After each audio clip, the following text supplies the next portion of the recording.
is getting streamed. Top 8 is being streamed, and top 4 is best of 5. All right, sick. How it should be. How it should Very be. appropriate. Yes, yes. Take note. Top 3 maybe even. Yes, you could make the claim. But here we go, man. We got Spiffy back, and this time actually in it against Ismon. I believe that's how you say his name.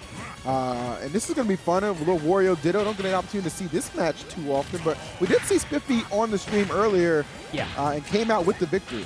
Yeah, he was able to squeeze that one for in. that hero. Yeah, versus the hero. And I believe it was game 3 too, if I'm not mistaken. Yeah, it was game 3. It was. So we're going to see the good old Wario Ditto, a character that was next to not relevant in the previous iteration on the Wii U, but now has come back in full force, man. He was a very relevant character in Brawl, and now a very relevant character in Smash Ultimate. Very happy for the character. I think Wario was really cool.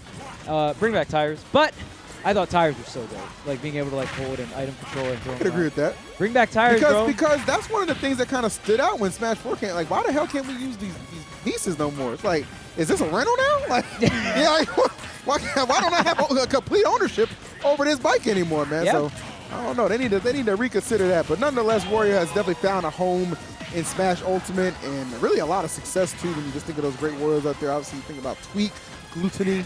You know what I'm saying? Yeah. Names like that come to mind. And even like all of Japan has pocket Warriors for some reason. Like Japan came in strong at Evo with those pocket Warriors, bro. We're playing around. Yeah, Abba, I don't know if he's maining Wario anymore, but like he definitely played a lot of Wario at Evo. Kameme, I mean. You know, fun fact, in Smash 4, you know, like in the loading screen, those like little tooltips that give you tips? There was a tooltip in the beginning of Smash 4 that said you can grab the tires off of Wario's bike. Really? It was in the tooltip, and then after like a couple patches, they took that tooltip out, which is just funny to me. Like you know what that you tells put the me? tooltip in there. You know what that tells me? That tells me that in development he was going to be able to do that. Right, but and they just probably changed it or didn't get around to it or something. Interesting. Yeah. Very, very interesting, right? I got a tip. Put that shit back in. It was so cool. And like, I mean, look at a lot of just item control in general. You know what I mean? Even when there's two characters on the screen with items, and it's just like I'm controlling your item at the same time I'm controlling your item, and while doing my item shenanigans, it's a really cool aspect. There's no doubt about it. Ooh, okay. Wow, back-to-back whiffs. All from both Warriors, so obviously some lab work required. Yeah, from maybe both that was these a guys. courtesy. Yeah, Like, it might have been. You whiff your waft, I'll whiff mine. Courtesy whiff. We'll take it. We'll take it. Now, I mean, now that the wafts are off the table, it's pretty much Ismon with Ismon behind rather. Spiffy with this lead here. Can he close this out? Just running into him. Wow. Yeah, he's really trying to get that up smash. That was fearless. Ooh, okay. Though. Yeah, the edge guard shenanigans might just pay off here. Not able to connect that down there. Spiffy narrowly makes it back. And I'll tell you what, I mean, Ismon was in control at the beginning of this set, but Spiffy has kind of swung it back into his favor, though. A very fragile lead at 107. Got to be extremely careful here. But Wario obviously, I don't think he reacted quite fast enough. Yeah, maybe he didn't expect like the second hit of the Nair to connect, but that was not a optimal reaction. Yeah, for sure. And I mean, that's the thing about Nair at like 0. Sometimes it connects the first hit to the second hit, sometimes it doesn't. So maybe just not having enough faith in the move there. So right now, man, Ismon is taking that damage. He is getting slapped up, already at 102%. And Spiffy looked like he's ready to lap this man. Yeah, seriously, this is tough. Oh my goodness, and just drop down. What? You know, second time we've seen that's that the second time we've seen that from him. Remember against J-Rock, so that's the hero player, he just elected to just dive in and do that as well. So sometimes you catch him off guard. It really does work. To be fair, a lot of people knee-jerk reaction to getting crossed up. So he didn't really like cross him up with like an attack, but he crossed his shield up like positional wise. Right. And most people just knee-jerk reaction is jump, because jump is usually safe. And we see right there Spiffy just really taking advantage of that like standard play, you know, the quote-unquote standard play, because usually it's like, oh, you cross me up, I jump, and then I cross you up, and then I've literally seen a top-level play that happened like 2-3 times in a row. But man, Spiffy just with a very, very hard call-out, and man, these drop zone wafts are pretty nice. No, no doubt about that, man. That was just clean. So certainly making a nice case to maybe get out of his pools, possibly on the winner side of things. See if Ismon can retaliate. Obviously, we talked about how he had that strong start during the last game, but was not able to maintain it. We'll see if this will be a little bit different for him.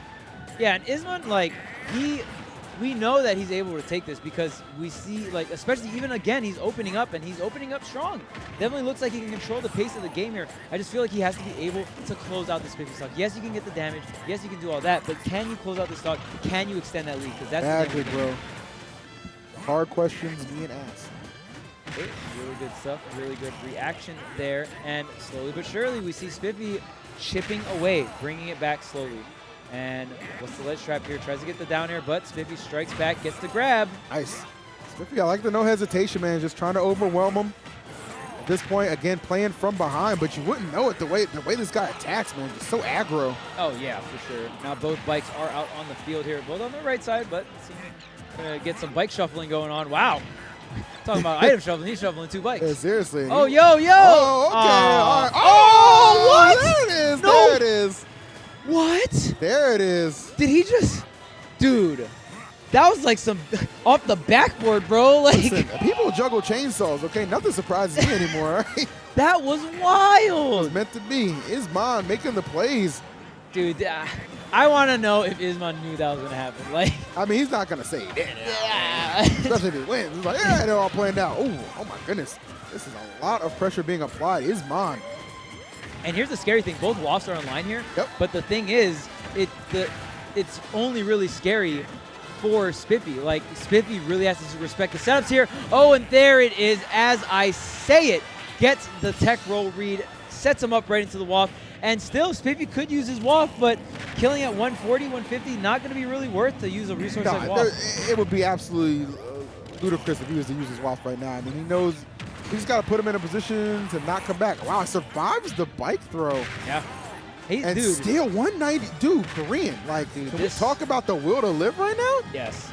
Ismon is not willing to give up this stock. And what looked like a very solid victory for Spiffy game 1. Man, I'm kind of making this okay. All right. I mean, listen, it ain't looking free. It is free as far as Ismon's concerned. Okay, this game 2, he has been all about his business. Spiffy trying to retaliate. It would be incredible if he could go on a run with this stock, sure, but I don't think Ismon's gonna let him. Love that fair. That was so good. He has to use the WAF to recover, but now yeah, you should have access to the bike. No, still no. Was it on stage? I might have been. It might have been on stage because it definitely had the proper amount of seconds had passed, I believe. Yeah, because it's only I like think it might have been. It must have still been on the stage. it had to have been on stage because, like you said, I believe it's only like maybe 3, maybe 5 at most. But like that much time went through it because he went through multiple reps. I think it's like 4 or 5 seconds. Yeah. So bike had to have been on stage, and that is one of the cons of that Wario bike. It is his best recovery tool. I mean, up B is obviously like solid, but side B gives you the most height. You know what I mean? And that's the one thing. If the bike is on stage, you don't get 2. So you got to be able to maintain that resource. And if you go high with the bike and it ends up on stage, you either got to use the bike really well or find a way to destroy it or throw it back off stage. So you have access to it, for that edge guard situation. Spiffy not able to do that, and Ismon, man, with a very, very solid 2 stock to end that game number 2. What stage are we going to go to next? It looks like Town and City will be it. All right, Town and City for our 3rd game.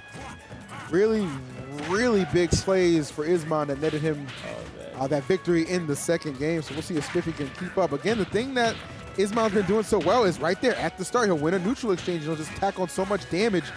And then, like, in the 1st game, obviously, Spiffy was able to overcome that mountain, but he didn't even have a chance of getting over it in the 2nd one. Yeah, these nairs, it's going to be really big on who can nair who. And, I mean, that's why right in the beginning we saw nair, shield, nair, shield, nair. Bro, can we talk about the exchanges that Ismon is just winning every single time, bro? Yeah, and I don't know what happened game 1, but Ismon must have, like, adapted really hard or something because, or maybe Spiffy catching a little nerves, but nonetheless, Ismon has a very, very sizable lead, only 31% on his first stock. Here's the down throw pressure. If he's able to even like halfway replicate the success that he found on that first stock, I mean, you might want to just go ahead and toss this one away. But some shines of life from Spiffy starting to make themselves known. Yeah, if you can close out this stock without taking too much damage, as I say it, Ismon is like, oh, let me start with this quick 50% combo. I like how he waited there, too. Maybe trying to bait him into coming in and getting hit by the bike. We saw that bike be so effective for Ismon in game number 2. Oh, yeah. And right now, I mean, he's been doing a really good job of tacking on that percent. Spiffy still looking for the stock, looking for this edge guard. The back air will find a smart. All things considered, Korean, that's not bad. Not too bad. This is a more than a favorable position to be in, considering how this match started up. Oh, yeah, because he pretty much took his stock and only took like 20%. Ooh, okay, I like that. Oh, but Spiffy making some Oh, my, off the top, baby. Come on, man. I mean, in that split-second decision-making, bro, yes. That is clutch. Oh, that is what you want to see. And, I mean, look at this. Talk about clutch. He just sealed his stock out. He did 70, 80 damage. Yeah, this is a wrap, man. Jeez, this is a wrap. dude. And, like right now, Spiffy has his wall, but are you going to use it now? Like, it's so rough. And Ismon still has all the momentum on his side. Ismon knows that he has this thing wrapped up. I mean, it would take a miracle of epic proportions for Spiffy to bring this one back. And I'm not trying to sell out a player or anything like that. Okay, obviously, saving that WAF for that very moment was perfect, but still, man, I gotta imagine momentum still firmly with Ismon. Yeah, and the thing is too, like, Ismon is gonna have the next WAF ready before he does, because he just used it. And just like that, the dash attack not gonna be quite it. Can he hit this edge guard here? Bike on stage. Gives him the foot. There's no double jump though. Another foot. There wasn't even a need to put that out there. He didn't even need that extra 4 there. Yeah. He was dead. I guess he was just like, just in case. Sometimes you just gotta give him the foot. Well, I mean, he knew that the bike was there. He knew where the bike was, and he also probably accounted for the fact that you don't have WAP because you just used it to kill me. Yep. And that was like maybe 20 seconds ago. So obviously not going to be something he has to really fear. So, wow, that's impressive. Yeah, and even though the stock was taken